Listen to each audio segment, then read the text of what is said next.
কক্সবাজারের পেকুয়ায় ইজিপিপি প্রকল্পে গিয়াসউদ্দিনের তদবির ও কমিশন বাণিজ্য। কর্মসৃজন প্রকল্পে কোটি টাকা লুটপাটের পরও উপজেলা কম্পাউন্ডে দাপট অক্ষুণ্ণতার। প্রশাসনের নীরবতা, রাজনৈতিক ছত্রছায়ায় চলছে তদবির, দুর্নীতির রাজত্ব। বিস্তারিত দেখুন কক্সবাজার থেকে খান মাইনুদ্দিনের করা ৩ পর্বের ধারাবাহিক অনুসন্ধানী প্রতিবেদনের প্রথম পর্বে। কক্সবাজারের পেকুয়ায় দুর্যোগ ব্যবস্থাপনা ও ত্রাণ মন্ত্রণালয়ের অধীন কর্মসৃজন প্রকল্পে কোটি টাকার দুর্নীতি ও অর্থ আত্মসাতের অভিযোগে বিতর্কিত সাবেক উপসহকারী প্রকৌশলী গিয়াসউদ্দিন এখনও সরকারি অফিসে দাপটের সঙ্গে বিচরণ করছেন। চাকরি শেষ, প্রকল্প শেষ, কিন্তু গিয়াসউদ্দিন শেষ হননি। উপজেলা কম্পাউন্ডে বসেই চালাচ্ছেন দালালি, তদবির আর কমিশন বাণিজ্যের ভয়ঙ্কর সিন্ডিকেট। স্থানীয় সূত্র জানায়, কর্মসৃজন প্রকল্পের সময় তিনি 7 ইউনিয়নে রেকর্ড সংখ্যক উপকারভোগী দেখিয়ে কোটি টাকার সরকারি বরাদ্দ গিলে ফেলেন। প্রকৃত উপকারভোগীর সংখ্যা বাড়িয়ে কাল্পনিক নাম যোগ করে নিয়মিত ভাতা আত্মসাৎ করা হয় তার নেতৃত্বে। প্রকল্প শেষ হয়ে গেছে 2024 সালের ডিসেম্বরে, কিন্তু গিয়াসউদ্দিন এখনও উপজেলা প্রশাসনের ভেতরে নিয়মিত অফিস করেন, যেন এখনও সরকারি কর্মকর্তা। তার ঘনিষ্ঠ সূত্রের দাবি, গিয়াসউদ্দিন অবৈধভাবে অর্জিত অর্থে পেকুয়ায় লবণ, বালু, পলিথিন ও ফিশিং বোট ব্যবসায় শেয়ার নিয়েছেন। এসব ব্যবসার আড়ালে এখন চলছে তদবির ও ঘুষ বাণিজ্যের আরেক রাউন্ড। স্থানীয়দের অভিযোগ, তিনি সরকারি কর্মকর্তাদের সঙ্গে মিলে এমন এক প্রভাব বলয় তৈরি করেছেন যেটা ভাঙতে সাহস পাচ্ছে না কেউ। 2018 সালে বরিশাল 2 আসনের সাংসদ শাহ আলমের বাড়িতে আওয়ামী লীগ নেতাকর্মীদের মধ্যে নৌকা প্রতীক সংবলিত 100টি মাফলার বিতরণের মধ্য দিয়ে রাজনৈতিক ঘনিষ্ঠতা জোরদার করেন গিয়াসউদ্দিন। সেই সম্পর্কই আজ তার দুর্নীতির ঢাল হয়ে দাঁড়িয়েছে বলে মনে করছেন সচেতন মহল।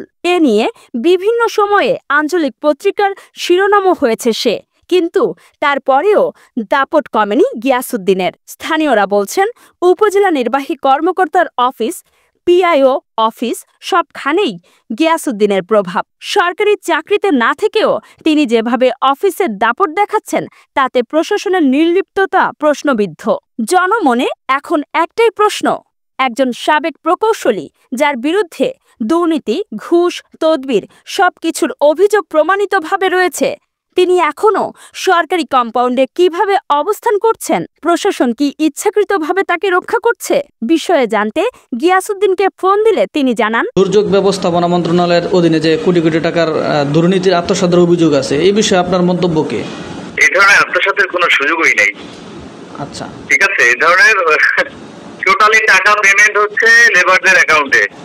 এটা যারা বলছে, আপনাদেরকে তথ্য দিয়েছে, এটা ভুল তথ্য টোটালি।